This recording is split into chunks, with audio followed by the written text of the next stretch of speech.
உங்களோட மதத்தில் ஆண்கள் வந்து தங்கம் அணியக்கூடாதுன்னு சொல்கிறாங்க. அது ஏன்? அதோட காரணம் என்ன? சரி, சகோதரியுடைய பேர் அஜயந்தினி. அஜயந்தினி. அஜயந்தினி சகோதரி என்ன கேட்குறாங்கன்னா, இஸ்லாத்தில் வந்து தங்கம் அணியக்கூடாது ஆண்களுக்கு சொல்லுது, அதுக்கு காரணம் என்னன்னு கேட்குறாங்க. பொதுவாக இந்த தங்கம் என்பது நாங்கள் பயன்படுத்தி கொள்ளலாம், ஒரு முக்கியமான பெருமதியான ஒரு பொருள்.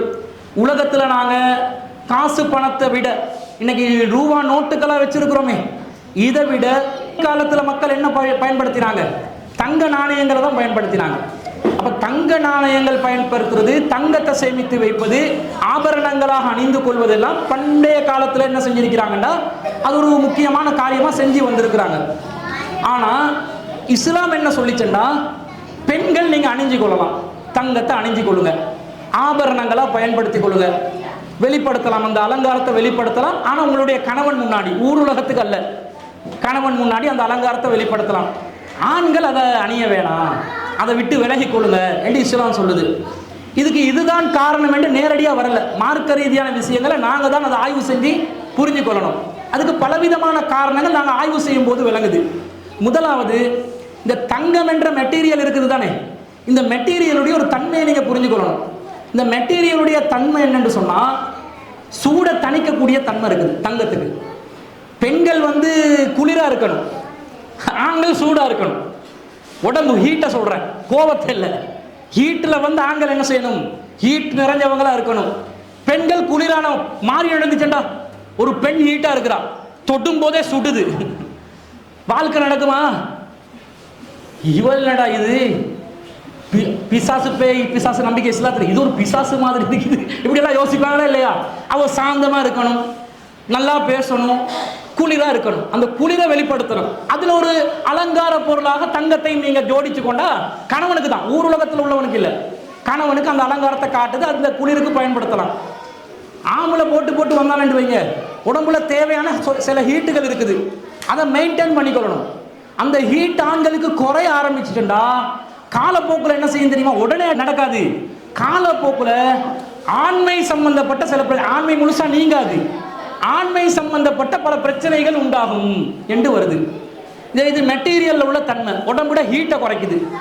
அப்ப குடும்ப வாழ்க்கையில, இல்லற வாழ்க்கையில ஆண்களுடைய அந்த ஆண்மை சம்பந்தப்பட்ட பிரச்சனைகள் தற்காலத்தில் அதிகரித்து கொண்டு இருக்கிறத பார்க்கிறோம். இந்த மாதிரி நடந்தா இது சரிபட்டு வராது, குடும்பம் நாசமா போயிடும். எனவே ஆண்கள் வந்து தங்கத்தை நீங்க பயன்படுத்துறதை தவிர்த்து கொள்ளுங்க இஸ்லாம் கூறி இருக்கிறோம். ரெண்டாவது, ஆணை பொறுத்தளவுல வெளியில நடமாடணும், உழைக்கிறதுக்கு போகணும், பஜாருக்கு போகணும், சந்தைக்கு போகணும், நிறுவனங்களுக்கு போகணும், பலரையும் சந்திக்கணும். நான் ஒரு களத்தில் ஒரு 10, 20, 30 பவுனுக்கு சேனை போட்டு, ஒரு 10 பவுனுக்கு பிரேஸ்லெட் 2 கையில போட்டு, 10 விரலுக்கு தங்க மோதிரத்தோட ஒரு இரவு 8 மணிக்கு ஆலங்குடா பகுதியில் நடமாட்டலன்னு வைங்க, 2 நாளைக்கு நடமாடலாம், 3வது நாள் என் பொடி தான் நடமாடும். ஏன் தூக்கிடுவான்? ஏன் ஆளை பார்த்து 20 லட்சம் நடமாடுதுடான்டுவான். 20 லட்சத்தை தூக்கு, அவன்கிட்ட புதைச்சிரு, உசுர நசிக்கிரு. 20 லட்சம்டா, 50 லட்சம் கண்ணால பார்த்து வெளியே பண்ணுவான். களத்தில் 5 லட்சம், கையில 2.5 லட்சம், அங்கே மோதிரத்தில் 2.5 லட்சம், இந்த மாதிரி நிலைமை வரும். அப்ப பொதுவாக இந்த தங்கம் என்பது வெறுமனே அலங்கார பொருள் மட்டுமல்ல, அது ஒரு சொத்து, அது ஒரு ஒரு காணி பூமி எப்படி நீங்க சொத்தா பாக்குறீங்களோ அந்த மாதிரி ஒரு சொத்து தங்கம் என்பது. சேனா போட்டு இருப்பீங்க, வீட்டில் வந்து வருமானத்துக்கு வழி இல்லை, நகை எங்க இருக்கும்? அடமான கட்டலாம், நிறைய பேர் அடமானம் வைப்பாங்க. என்னது ஒரு சொத்துங்க தங்கம் என்பது. தங்கத்துக்கு நீங்க சேமிக்கிறது செலவழிக்கிறது நஷ்டம் இல்லை, இந்த காலத்துல வந்து அது பொறுமதி கூடும். அப்படி ஒரு சொத்தாக இருக்கிறதுனால அதை இந்த காலத்துல பொதுவான யதார்த்தம் என்ன, காசு பணம் கூட கையில வச்சிருக்கிறான் எவனாவது.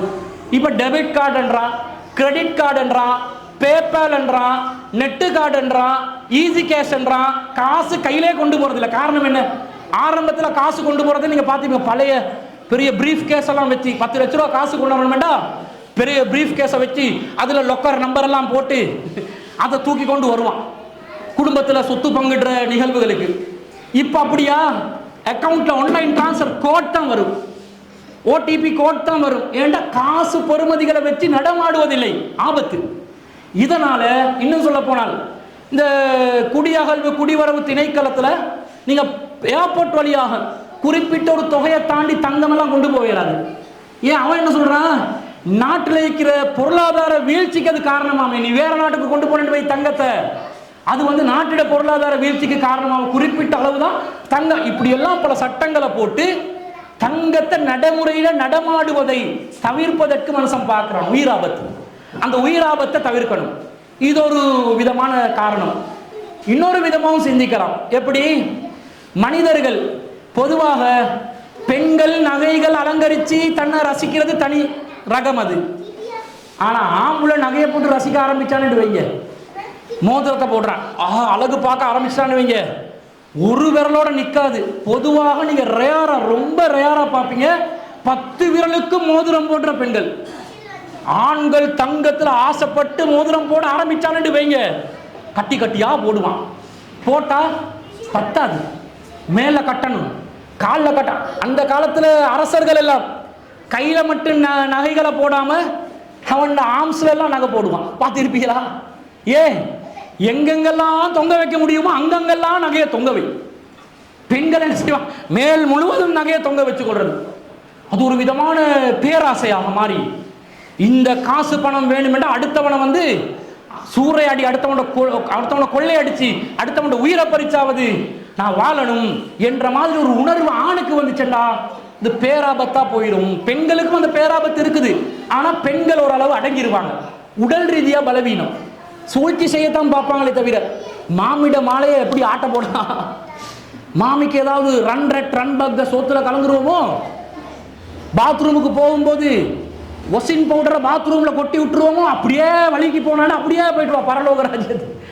இப்படி சதி செய்ய நினைப்பாங்களே தவிர உடல் பலத்துல போய் அடக்கி ஆழ்ந்து இப்படி செய்ய பார்ப்பாங்களா? பார்க்க மாட்டாங்க. இந்த மாதிரி காரணிகளை பார்க்கும்போது தங்கத்தை ஆண்கள் ஆபரணமா பயன்படுத்தாதீங்க. சொத்தா சேகரிக்கலாம். எனக்கு தங்கம் சொத்தா சேகரிக்கலாம், வீட்டில் வைக்கலாம், கட்டி கட்டியா வைக்கலாம், அரசாங்கத்துக்கு வரியை கொடுத்து உரிய முறையில் இந்த மாதிரி செய்யலாம். எனவே தங்கத்தை ஆண்கள் அணிய வேண்டாம் என்று இஸ்லாம் சொல்லுது.